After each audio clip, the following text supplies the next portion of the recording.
Hello and welcome back to my channel education hub. আজকে যেই টপিকটা নিয়ে ডিসকাস করব সেটা হলো ইউটোপিয়া বাই টমাস মোর।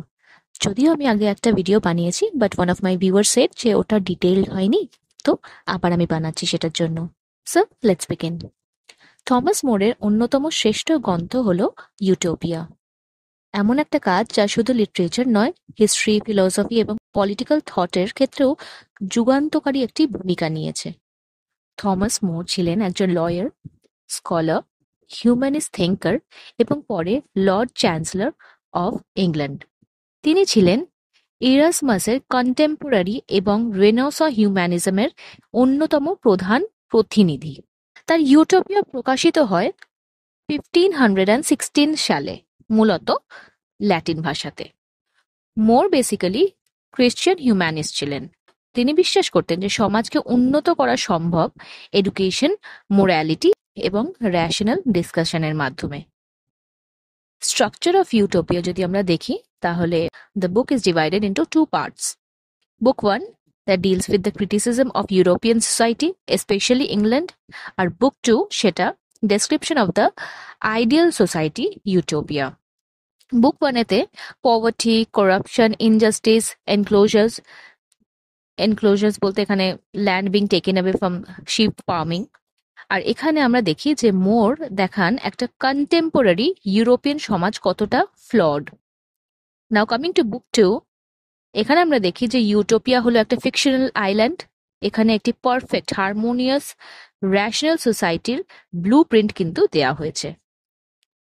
বুক 1 এ আমরা রিয়েল ওয়ার্ল্ডের ফ্লজ দেখি, আর বুক 2 তে আমরা একটা আইডিয়াল সোসাইটির ছবি পাই। এই কন্ট্রাস্টই পুরো বইটাকে পাওয়ারফুল করে তুলেছে। বুক 1 এর যদি আমরা সামারি দেখি, তাহলে আমরা এটা দেখব যে বুক 1 এতে বেসিক্যালি ক্রিটিসাইজ করা হয়েছে ইউরোপিয়ান সোসাইটিটাকে। এখানে মোর নিজে ডায়লগস দিয়েছেন তার friend Peter Giles and traveller named and Raphael Hythloday. Hythloday বলে যে ইউরোপের society is full of greed, corruption and injustice. Enclosure movement, এটার কারণে পিজেন্টসরা ল্যান্ড হারাচ্ছে আর তারা ফোর্সড হচ্ছে ক্রাইম করতে। মোর সাজেস্ট করেন শুধুমাত্র পানিশমেন্ট নয়, রাদার সিস্টেমের একটা রিফর্মেশন দরকার। এখানে মূলত দেখানো হয়েছে যে কন্টেম্পোরারি ইংল্যান্ড কতটা ইনইকুইটেবল। রিচরা আরো বেশি রিচ হচ্ছে, পুয়াররা আরো বেশি সাফার করছে। বুক 2টাতে আমরা দেখি ইউটোপিয়া ডেসক্রিপশন। ফার্স্টে যদি জিওগ্রাফি আর সোসাইটিটাকে ডিল করি, তাহলে আমি দেখবো যে ইউটোপিয়া হলো একটা আইল্যান্ড যার শেপ হলো ক্রিসেন্টের মতো, মুনের যেমন ক্রিসেন্ট শেপ হয় সেরকম। পপুলেশন অ্যারাউন্ড 54 সিটিজ, সবকিছুই একটা প্যাটার্নে তৈরি আছে। প্রত্যেকটা family has about 10 to 16 adults and তার ফ্যামিলি স্ট্রাকচার খুব অর্গানাইজড। ইকোনমিক্যালি যদি দেখি ইউটোপিয়াকে, সেখানে কোনো প্রাইভেট প্রপার্টি নেই, সবকিছু হলো communal. Everyone works only 6 hours a day, বাকিটা সময় they spend in education, recreation, arts এসব। গোল্ড অ্যান্ড সিলভার আর use for chamber pots and chain for slaves to discourage greed. যদি রিলিজিয়ন দেখি, এখানকার রিলিজিয়াস পার্সপেক্টিভে যদি দেখি ইউটোপিয়াকে, তো এই বুক 2তে ডিসক্রাইব করা হয়েছে যে ফ্রিডম অফ রিলিজিয়ন কিন্তু এখানে আছে। Different faiths tolerate each other, কিন্তু অ্যাথেইজম ইজ ফ্রাউন্ড আপন, কারণ believe in higher power maintains morality. Political দিক দিয়ে যদি দেখি, ডেমোক্রেসি লাইক সিস্টেম, লিডার্স আর ইলেক্টেড, সব সিটিজেন অ্যাক্টিভলি পার্টিসিপেট করে ডিসিশন মেকিং এতে। যুদ্ধর ক্ষেত্রে যদি আমরা দেখি, যুদ্ধ দিতে Utopians hate war, but if necessary they only fight for their self defence বা to protect weaker allies. Book 2 essentially একটা পারফেক্ট সোসাইটির ছবি আঁকে, যেখানে গ্রিড নেই, এক্সপ্লয়টেশন নেই, সবকিছু রেশনাল অর্ডারের মাধ্যমে চলছে। এখানে দেখা যায় যে এখানে কোনো প্রাইভেট প্রপার্টি নেই, সব রিসোর্সেস কমন ওনারশিপের অধীনে। ওয়েলথ অ্যাকুমুলেশন কিন্তু এখানে দেখা যায় না, ফলে পভার্টি বা ইনইকুয়ালিটিটাও কিন্তু নেই। লিডার্সরা অ্যাকাউন্টেবিলিটির মাধ্যমে থাকে। আর একটা জিনিস হলো, এখানে একমাত্র মানা হয় যে God is supreme. Education and culture যদি আমরা দেখি এখানকার, তাহলে কম্পালসারি এডুকেশন, মোরাল, ফিলসফি ও রেশনাল থিঙ্কিং শেখানো হয়। ইউটোপিয়ানসরা বিলিভ করে in simple living and high thinking. আর জাস্টিস সিস্টেম এখানকার হলো যে it is their aim is to reform not revenge. Death penalty কিন্তু এখানে দেখা যায় না। এখানে একটি আইরানি আছে, যদিও এটি একটি আইডিয়ালিস্টিক পিকচার, তবুও মানুষকে কোয়েশ্চেন করতে বাধ্য করে এই সিস্টেম কি সত্যি possible. Now coming to the line by line explanation. Book 1, যেখানে ক্রিটিসাইজ করা হচ্ছে ইউরোপকে। Passage 1 on theft and the death penalty, যেটা জাস্টিসকে সিম্বলাইজ করছে যে to kill a man for stealing money is unjust. শুধু টাকার জন্য একটা মানুষকে হত্যা করা ন্যায়সঙ্গত নয় ব্যাপারটা। Punishment must fit the crime. এখানে লেখক বলছেন যে সমাজ এমন যেখানে দারিদ্র্য, বেকারত্ব ও ক্ষুধা মানুষকে চোর বানায়, তাই রাষ্ট্রই কিন্তু অপরাধ সৃষ্টিতে সহায়ক। Where there is no provision, there will be much stealing. কবি বলছেন যে মানুষ যদি মৌলিক চাহিদা না পায়, অপরাধ তো বাড়বেই। Better to prevent crimes than merely to punish them. শাস্তির চেয়ে প্রিভেনশন ও রিফর্ম, এটাই ট্রু জাস্টিস। মোর হিতলোডের মুখে বলছেন রিফর্মেটিভ জাস্টিস দরকার, শুধু কঠোর শাস্তি নয়। Next passage number 2 on enclosures. এখানে লেখক বলছেন যে আপনাদের ভেড়াগুলো একসময় শান্তশিষ্ট ছিল, এখন তারা এমন ভয়ঙ্কর গ্রাসকারী হয়েছে যে মানুষেরাই তাদের চড়ায়, তাদেরই কিন্তু গিলে খাচ্ছে। এখানে রূপক হিসাবে তোমরা যদি দেখো তাহলে দেখাচ্ছে যে এনক্লোজারে শিপ ফার্মিং এর জন্য কৃষকরা উচ্ছেদ হচ্ছে। প্রভুরা জমি দখল করে, গরিবরা উচ্ছেদ হয়। উচ্ছেদ হওয়া কৃষকদের সামনে বিকল্প কিন্তু খুবই কম, অপরাধে ঠেলে দেওয়া হয় তাদেরকে basically. Enclosure is equal two, তাহলে আমরা কি বুঝলাম, ইকোনমিক ভায়োলেন্স। এটা হলো ইউটোপিয়ার প্রয়োজনীয়তার যুক্তি তৈরি করে একটা। নাও কামিং টু প্যাসেজ 3, এখানে লেখক বলছেন যে রাজদরবারে সত্যবাদীর চেয়ে তোষণকারীর প্রাধান্যই কিন্তু বেশি হয়। নীতিবোধের চেয়ে স্বার্থ ও ভোগ রাজনীতিতে বেশি চালু, তাই প্রকৃত সংস্কার আনা কিন্তু দুরূহ। পাওয়ার স্ট্রাকচার ট্রুথ টেলিং সহ্য করে না, এজন্যই ইউটোপিয়ার মতো বিকল্প কল্পনা দরকার। এবার আসা যাক বুক 2-তে, the land of Utopia, ideal commonwealth. Passage 4, এখানে নো প্রাইভেট প্রপার্টি, কমনওয়েলথেই সবকিছু আছে। ইউটোপিয়াতে ব্যক্তিগত কোনো সম্পত্তি নেই, সব কমন্স, সবকিছু ভাগাভাগি, কেউ অভাবে নেই। প্রাইভেট পজিশন না থাকলে ইকুয়ালিটি, পভার্টি স্বাভাবিকভাবেই কমে যায়। গর্ব, শ্রেণী বৈষম্য, চালাকি শক্তি হারায়। প্যাসেজ 5 আমরা কি দেখি যে দিনে 6 ঘন্টা কাজ, লেখক এখানে বর্ণনা করছেন work and daily life 6 hours a day. দিনে 6 ঘন্টা কাজ হয়, ব্যালেন্স অফ একটা লাইফ বজায় থাকে। বাকি সময়টা শিক্ষা, সংস্কৃতি, বিশ্রাম এইসব নিয়ে মানুষ থাকে। আলস্য ও অতিরিক্ত শ্রম দুটোই কিন্তু নিষিদ্ধ ইউটোপিয়াতে। কৃষি শিক্ষা সবার বাধ্যতামূলক, ফুড সিকিউরিটি। তো এখানে আমরা কি বুঝলাম এই প্যাসেজটাতে, যে balance labour plus universal skill is equal to উৎপাদনশীল ও সুখী সমাজ। প্যাসেজ 6, এখানে gold and silver, satire on wealth, classic স্যাটায়ারটাকে ডিফাইন করছে। স্বর্ণ, রূপো দিয়ে টয়লেটের পাত্র, ওয়েলথের অহংকার যেটাকে ভাঙতে চাইছে লেখক এটার মাধ্যমে।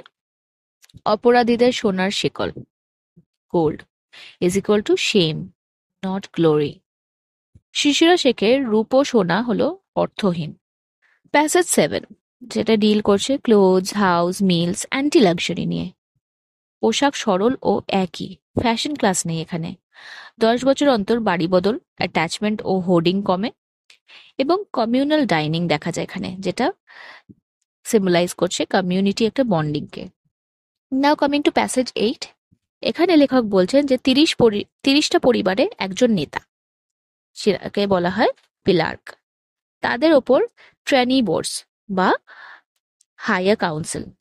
প্রিন্স আজীবন, কিন্তু টাইরেন্ট হলে অপসারণযোগ্য। তারপরের লাইনটাতে লেখক বলছেন যে স্বচ্ছ ডেলিবারেটিভ পলিটিক্স, অল ম্যাটার্স আর ডিবেটেড ওপেনলি এখানে। নাও কামিং টু প্যাসেজ 9, সেখানে লেখক বলছেন is discussing about the law and the lawyers, যেখানে লেখক বলতে চাইছেন যে এখানে আইন খুব কম এবং যেটুকু আছে সেটা খুব সহজ, যাতে সবাই বুঝতে পারে। এখানে কোনো আইনজীবী নেই, মামলা সরাসরি হয়, যেটা ন্যায্য তার উপরেই জাস্টিস দেওয়া হয়। আইন মানে কৌশল নয়, ন্যায়টাকে মেনে চলে এখানে সবাই। প্যাসেজ 10 সেটা ডিল করে ট্রাভেল রুলস নিয়ে, যে অনুমতি ছাড়া বাইরে যাওয়া যায় না, সোশ্যাল প্ল্যানিং দরকার এখানে। অলস ঘুরে বেড়ালে সেটা শ্রমদণ্ড। আর hospitality is granted but idleness is not. আশা করি বুঝতেই পারছি যে এখানে অলসতাকে নিষিদ্ধ হিসাবে দেখা হয়েছে। Freedom with civic responsibility basically. Passage 11 deal করে রিলিজিয়ন এবং টলারেন্স নিয়ে। সেখানে লেখক বলছেন যেখানে বহু ধর্ম আছে ইউটোপিয়াতে, কোনো নিপীড়ন নেই যে এটাকেই ফলো করতে হবে, এটাকেই তাদেরকে এই ধর্মটাকে মেনেই চলতে হবে, সেরকম কিছু না। এখানে দেখা যায় যে অ্যাথেইজমকে ডিসকারেজ করা হয়, not by force but by reason. আর একটা জিনিস যে এখানে common ground is equal to higher moral order. All agree that there is a providence, মানে গড আছে সেটা মানে লোকে। প্যাসেজ 12 সেটা ডিল করে হলো ওয়ার নিয়ে। যুদ্ধকে অমানবিক বলে মনে করে ইউটোপিয়ানরা। শুধু আত্মরক্ষা, ন্যায়সঙ্গত কারণেই তারা যুদ্ধ করে। নিজেরা না লড়ে তারা মার্সিনারিজদের নিয়োগ করে লাইফ লস কমাতে। প্যাসেজ 13 ডিল করে হলো স্লেভারি নিয়ে, বন্ডসম্যান, যে দাস হলো গুরুতর অপরাধী বা যুদ্ধবন্দী বা বিদেশে দরিদ্র স্বেচ্ছায় কাজ নেয়। If a slave reforms he may be set free. তো hard point of in Utopia হলো যে punitive labour but with path to reform. Passage 14 deal করে হলো ম্যারেজ, ডিভোর্স আর ইউথানাসিয়া নিয়ে, যে এখানে বিলম্বে বিয়ে হয়। ডিভোর্স সম্ভব কিন্তু কঠোর শর্তে। আর ইউথানেশিয়া মানে হলো এখানে রোগী ও পরিবারের সম্মতিতে পুরোহিতের পরামর্শে বিয়েটা হবে। They allow gentle death to the curably suffering by consent. Now coming to passage 15, which is the last one, it deals with the priests and women. যে পুরোহিত কিন্তু খুব অল্প ইউটোপিয়াতে, উচ্চ মর্যাদা প্রিভেল করে এখানে। নারীরাও বিশেষ ক্ষেত্রে পুরোহিত হতে পারে।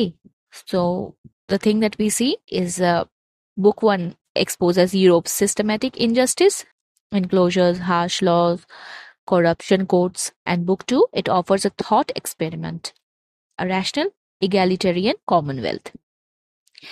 Utopia is both serious blueprint and satire, naming যে utopia is equal to no place, এবং হিথলোডেস ননসেন্স স্পিকার ইঙ্গিত দেয় আইডিয়াল মানে কিন্তু ইজিলি রিয়েল নয়। টমাস মোরসের মেসেজ হলো যে fix the causes, poverty, greed, bad laws, and not just the symptoms, that is the crime.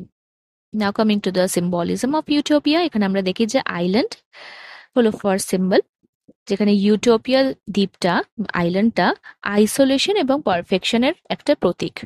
এটি রিয়েল সোসাইটির থেকে আলাদা, যা করাপশন এড়াতে পারে। নো প্রাইভেট প্রপার্টি, এটা সিম্বলাইজ করে যে equality and communal harmony. 6 hours work, এটা সিম্বলাইজ করে balance between physical labour and intellectual growth. Religious tolerance, symbol of Renaissance and humanist ideas. Raphael Hythloday, তার নাম ইটসেলফ হলো একটা সিম্বলিজম। রাফেল মানে গড হিলস এবং হিথলোডে মানে ডিসপেন্সার অফ ননসেন্স। এটি দেখায় যে তার কথায় কিছু সত্য আছে, কিন্তু সাইমালটেনিয়াসলি ইমপ্র্যাকটিক্যালও কিন্তু এটা। গোল্ড, দ্যাট ইজ ওয়ার্থলেস, এখানে এটা সিম্বলাইজ করছে যে satire on human obsession with wealth.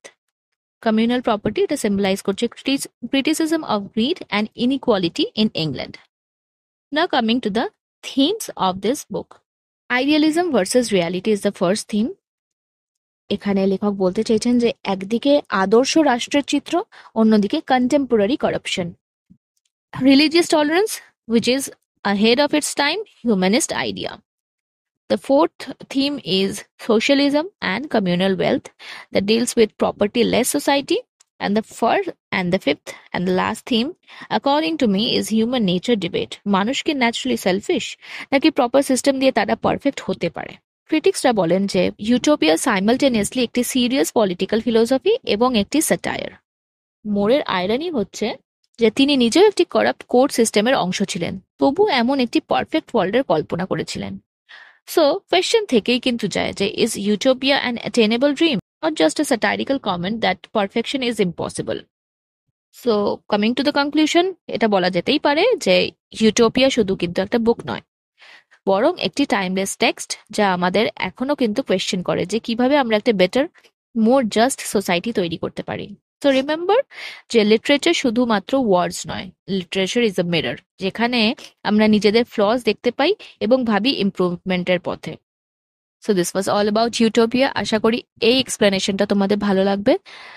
তোমাদের যদি অন্য কোনো টপিক থাকে যেটা আমি ডিল করতে পারি, তাহলে আমাকে কমেন্টে জানিও, আমি অবশ্যই চেষ্টা করব। আর হ্যাঁ, তোমাদের যদি ভালো লাগে তাহলে অবশ্যই লাইক, শেয়ার, সাবস্ক্রাইব করে দিও আমার চ্যানেলটাকে। তো দেখা হচ্ছে নেক্সট ভিডিওতে। টাটা।